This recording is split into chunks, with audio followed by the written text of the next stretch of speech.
very good morning. My name is Livia Nair from HE19BG191101006.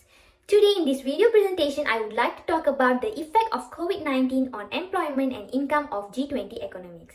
In the first section, we will summarize the key facts about the pandemic spread and the impact of containment measures on G20 economics. In section 2, we examine the COVID-19 impact on employment, highlighting the most vulnerable groups. And lastly, section 3 on policy recommendation to make labor market safer, fairer, more resilient and more sustainable.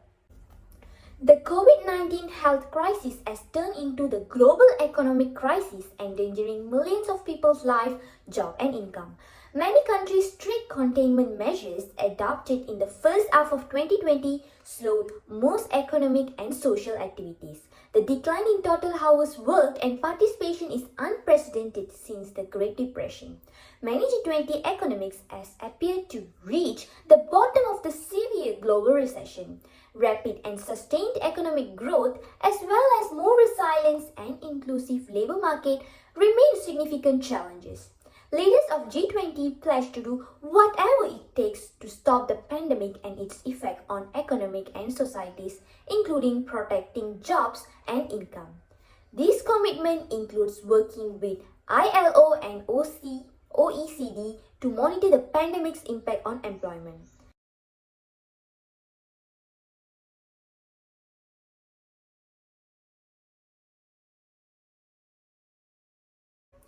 Let's look at the unprecedented health and economic crisis. Global health crisis evolution and current scale. Following the initial outbreak in the late 2019 in Wuhan, China, the new coronavirus responsible for the COVID-19 disease quickly became a pandemic, spreading to the most countries and territories worldwide. Around 25 million confirmed cases and 840,000 deaths were reported by end of August 2020, with G20 economics accounting for 77% of cases and 82% of death.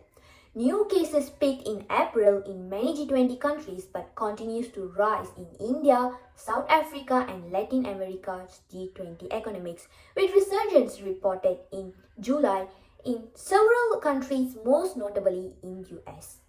Let's look at the effect of health containment measures on mobility.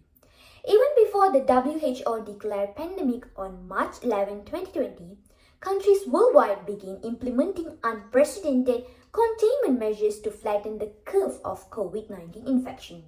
This was done to keep the healthcare system running and deaths down. The timing, nature and scope of containment and mitigation strategies vary widely across G20 countries as shown in Figure 1, from the early detection and tracking of infected peoples to severe social isolation, including national, social and economic lockdowns. In early February, China became the first country to implement the strict containment measures in response to the early coronavirus outbreak. By early April, the rest of G20 had adopted the similar measures with varying timing and vigor. These measures include limiting movement within and across countries, closing non-essential business, and limiting the size of public gatherings. Despite varied responses, the measures taken caused an economic shutdown unprecedented since the Great Depression in most countries. Following the outbreak, public awareness and fear of contracting COVID-19 damped mobility pattern in all G20 countries. From early March, smartphone-based movement to work decreased by 30 to 70%, reaching a low point in mid-April, as shown in Figure 2. Following this, most countries began to relax lockdowns and other containment measures, allowing for increased mobility. Even by late June, fewer people were working than before the pandemic, with the mobility down between 10 to 40%. Korea has experienced a much smaller decline in mobility. This may be due to the early implementation of containment measures such as rapid and massive testing, tracking, and tracing to slow virus spread without disrupting the economic activity. Containment measures and reduced mobility caused a major supply shock, as workers stay home and many businesses temporarily closed. International supply chains and trade were also disrupted, adding to the supply shock even in the countries initially affected by the coronavirus. Concurrently, demand for many goods and services fell as household and business struggled to keep up with the falling production. Job losses and income while growing uncertainty prompted them to save whatever they could. This quickly transformed the supply shock into a demand shock. Macroeconomic effect. The pandemic and containment measures slowed economic activity because many people couldn't work and business couldn't operate. Between February and April 2020, industrial production fell by 28% across G20 countries as shown in Figure 3. India, Indonesia, Italy and South Africa shows the largest decline of 40 to 60%, while Korea and Russia shows relatively small decline, except for China where the data show a trough in the activity in February. But despite the recovery, industrial production in June 2020 remained well below pre-crisis level except in China and Korea. The strength of recovery in the future is uncertain. It will depend on whether a second wave of coronavirus infection can be avoided before treatment or vaccine is developed. The OECD Economic Outlook published on June 10 present projection based on two equally likely scenarios. In the first scenario, the second wave is avoided but not in the second. In both scenarios, the G20 economies are expected to contract by 5.8% and 7.3% in 2020. In the single hit scenario, growth will rebound by 5.5% in 2021, leaving the real GDP for G20 economy slightly below the level reached in the fourth quarter of 2019. In the double hit scenario, the rebound will only 3.1%, leaving a large gap between the real GDP and pre-crisis level. Even so, the gap is wider for the G20 emerging market economics than for G20 advanced economic as shown in Figure 4. Let's move to the next part, which is impact of COVID-19 on employment, highlighting vulnerable groups.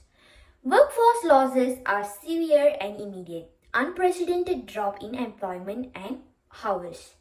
Containment measures led to unprecedented job losses across G20 economics. Monthly labor force data from G20 countries show a sharp decline in employed people as workers are laid off, put on furlough, or have their contract not renewed. Between December 2019 before the crisis and April 2020 after the crisis, this decline ranged from nearly 40% in Mexico to around 8% in Japan and Korea as shown in Figure 5 Panel A.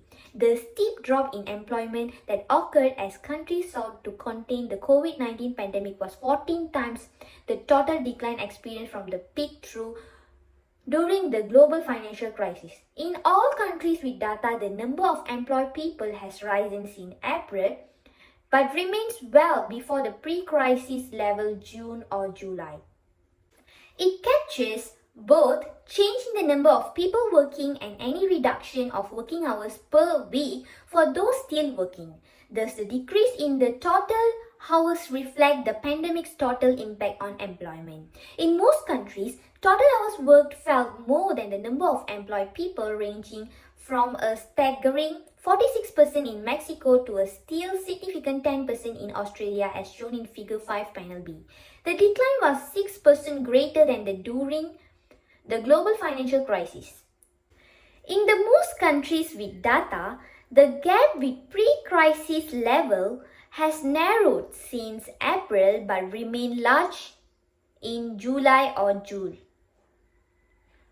Globally, the ILO projects a 14% reduction in working hours between the fourth quarter of 2019 and the second quarter of 2020.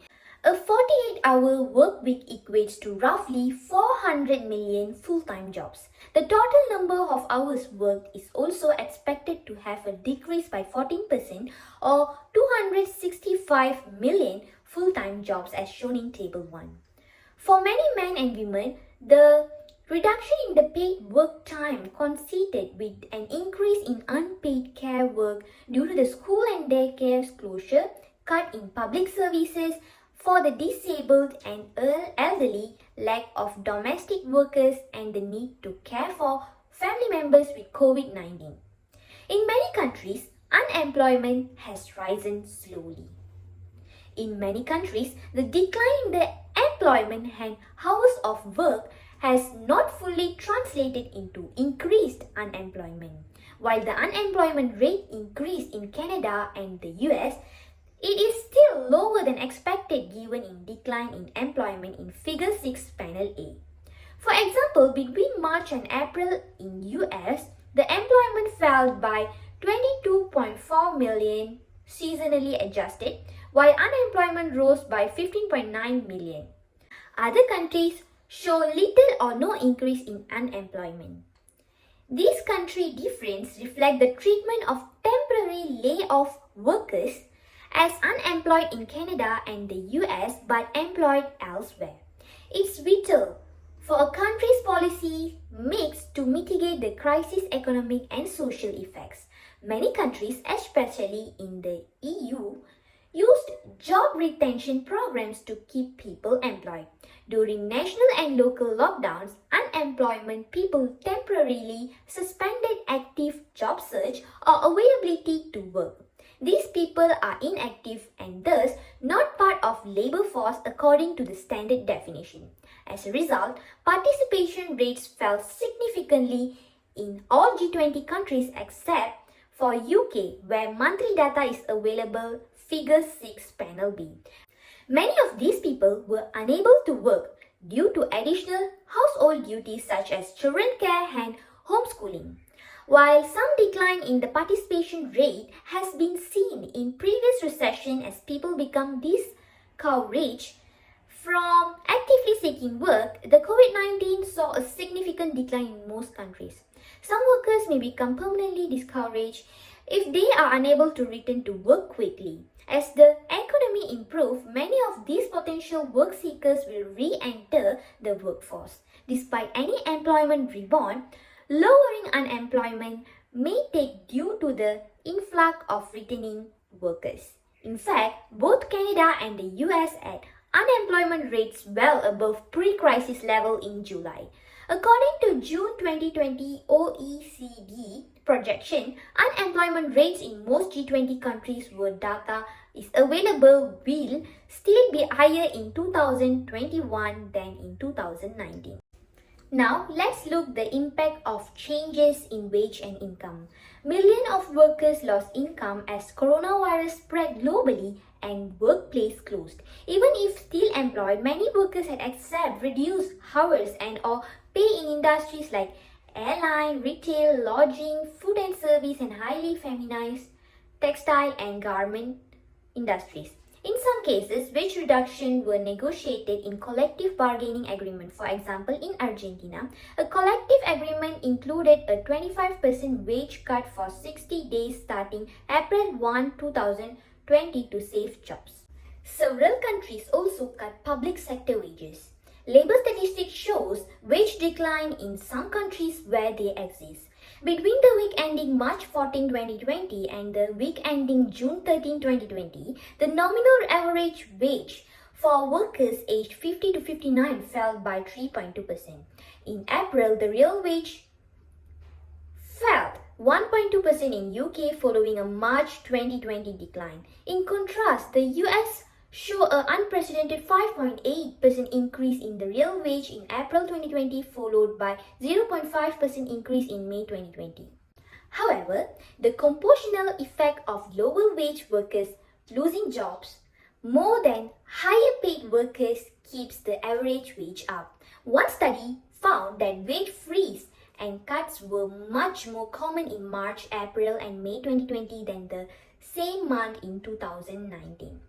In April 2020, real wage in Canada increased by 6.8%, reflecting increased job losses for low-paid workers following a substantial increase in unemployment from 8% in March to 13.4% in April. Next, workplace diversity reduced security and was concentrated in affected sectors. Workers in non-permanent jobs such as self-employed, temporary, on-call, part-time workers and in the informal economy have been hit by the pandemic's job and income losses. In the UK, for example, 75% of self-employed people report a drop in earning last week, compared to less than 25% of salaried people.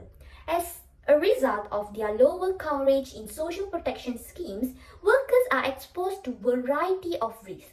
These jobs may account for up to 40% of total employment in sectors most affected by containment measures according to EU data. During the crisis, workers on fixed-term contracts were among the first to lose jobs as contracts were not renewed. In France, for example, the increase in new unemployment claim in March and April 2020 was almost entirely due to the non-renewal of temporary contracts. The informal economy was hit hard, threatening millions of people's livelihoods.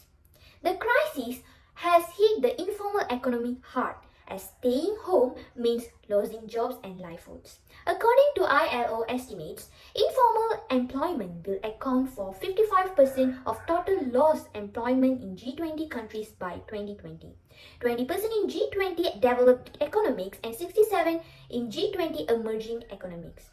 For informal workers and their families, relative poverty is expected to rise by nearly 36% in G20 economics and over 50% in developed economies and 29% in emerging economies.